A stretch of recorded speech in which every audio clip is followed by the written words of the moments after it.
Subscribe कीजिए हमारे YouTube channel को और बेल आइकन को प्रेस कीजिए ताकि हमारी वीडियो का लिंक सबसे पहले आप तक पहुंच सके और ज्योतिष संबंधी सभी जानकारियां आपको मिलती रहे।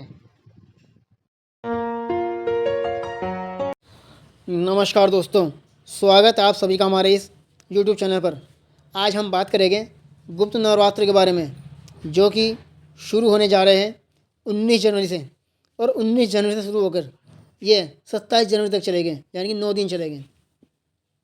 माघ महीने के शुक्ल पक्ष की पड़वा से लेकर नौमी तक चलते हैं।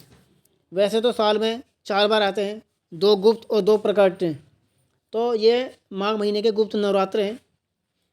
इस दौरान 10 महाविद्याओं माँ दुर्गा जी के गुप्त स्वरूप की साधना की जाती है, क्योंकि इस दौरान सिद्धियों की प्राप्ति, बाधा निवारण और आध्यात्मिक उन्नति के लिए ये सब धर्म के कार्य किए जाते हैं। माँ दुर्गा जी की पूजा करने से व्यक्ति के अंदर शक्ति का संचार होता है और आत्मशुद्धि होती है। इस दिन जो 19 जनवरी को घट स्थापना का मुहूर्त है, वो सुबह 19 जनवरी को सुबह 7:15 से 10:46 तक रहेगा।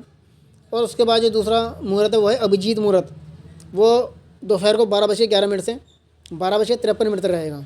तो ये पूजा का सबसे अच्छा मुहूर्त है। इस दौरान आप घट स्थापना कर सकते हैं, मतलब एक चौकी बिछाकर उस पर लाल वस्त्र बिछा के माँ की तस्वीर लगाए, नौ दुर्गा जी की, उस पर नारियल और जो भी चावल रोली सब अपना अपने हिसाब से सामान लगा लें। 10 महाविद्या जो है वो इस प्रकार है: काली, तारा, त्रिपुर सुंदरी, भुवनेश्वरी, छिन्नमस्तिका, भैरवी, धूमावती, बगलामुखी, मातंगी और कमला। तो ये माता के अलग अलग रूप हैं जो माँ दुर्गा जी हैं। जैसे आप नौरात्रों में 9 रूपों की पूजा करते हो, वैसे ही ये भी माँ दुर्गा जी के अलग अलग सब रूप हैं, जिन्हें 10 महाविद्या के नाम से जाना जाता है। इनकी साधना जो है तंत्र साधना के लिए उपयुक्त होती है, यानी कि जो ये 9 दिन है, इस दौरान तांत्रिक लोग तंत्र साधना करते हैं, जिससे उन्हें सिद्धि मिलती है। इसे गृहस्थ के लोग भी कर सकते हैं। यदि कोई गृहस्थी वाला व्यक्ति है और माँ की पूजा करना चाहता है, तो ज़्यादा कुछ ना करें, तो नियमित रूप से माँ दुर्गा जी को रोज़ सुबह स्नान करने के बाद लाल रंग के फूल चढ़ाए, माता को प्रसाद अर्पित करें, यानी प्रसाद चढ़ा दे, भोग लगा दे माता को।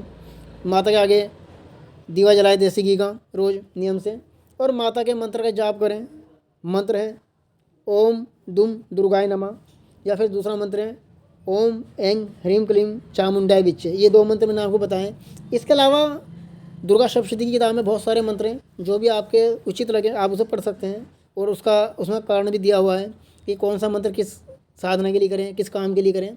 तो जब व्यक्ति इस काम को करता है तो उसके मनचाही मुराद पूरी होती है, और उससे जीवन में आने वाली सभी प्रकार की बाधाएं दूर होती है। माँ दुर्गा जी का आशीर्वाद प्राप्त होता है, क्योंकि यदि कोई शत्रु की बाधा है तो शत्रु बाधा से मुक्ति पाने का भी मंत्र है, उसे भी आप कर सकते हैं। सिद्धि प्राप्त कर भी सकते हैं। और इस दौरान जो है व्यक्ति साधना जब करता है तो आत्म शुद्धि होती है, आध्यात्मिक शक्ति बढ़ जाती है, मन धर्म कर्म में लगता है, तो उसका मन भी शुद्ध होता है और शांत हो जाता है। मगर ये ध्यान रहे, इन 9 दिनों में आप ब्रह्मचर्य का पालन करें और सात्विक भोजन ग्रहण करें। सात्विक भोजन से तात्पर्य हमारा, जैसे लहसुन प्याज का प्रयोग ना करें, अंडे मीट मांस मछली इन सबसे दूर रहे। बिल्कुल शुद्ध भोजन घर का, और वो भी बिना लहसुन प्याज का, उसे सात्विक भोजन कहते हैं। क्योंकि भोजन के साथ साथ आपके आचार विचार शुद्ध हों, झूठ कपट से दूर रहें, और माता की रोज़ नियम से आरती करें, चालीसा पढ़ें, दुर्गा सप्तशती की किताब पढ़ें, और जो मैंने मंत्र आपको बताया है 2 वो पढ़ें। या इसके अलावा बहुत सारे मंत्र हैं दुर्गा सप्तशती, एक माला आप रोज़ जप कर सकते हो सुबह शाम। लेकिन घर में सारा में गंगा जल छिड़क ले सुबह पहले दिन, उसके बाद रोज़ स्नान करके अपना सुबह माता का ध्यान करें, तो आपके जीवन में आने वाली सभी परेशानियां दूर होगी। साथ ही आपके सभी प्रकार के काम बनेंगे। यदि किसी व्यक्ति को, किसी कन्या को शादी ब्याह से जुड़ी कोई दिक्कतें, तो माँ दुर्गा जी की आराधना करने से जो है आपकी सभी प्रकार की बाधाएं दूर होगी और आपके जीवन में खुशहाली आएगी। क्योंकि ये जो नौरते आते हैं साल में यूँ तो 4 बार हैं, 2 बार गुप्त होते हैं, 2 प्रकट जो हम देख सकते हैं, और 2 होते हैं गुप्त। गुप्त वाले केवल तंत्र साधना के लिए होते हैं, हालांकि इसे गृहस्थी वाले भी कर सकते हैं, मगर इसमें शुद्ध विचारों का, शुद्ध मन का, शुद्ध भोजन का बड़ा ध्यान रखा जाता है। तो ये था गुप्त नवरात्र के बारे में जो आज आपने जाना। हमारी और वीडियो आगे भी आप लोगों के लिए ऐसी आती रहेगी। आप हमारी वीडियो को लाइक करें, चैनल को सब्सक्राइब करें और इसको शेयर भी कर दें, ताकि वो लोग भी इससे जुड़ी हुई जानकारी ले लें। और यदि कोई बात आप हमसे पूछना चाहते हैं तो हमारे दिए हुए मोबाइल नंबर पर आप संपर्क कर सकते हैं, सभी जानकारी आपको विस्तार दी जाएगी। धन्यवाद।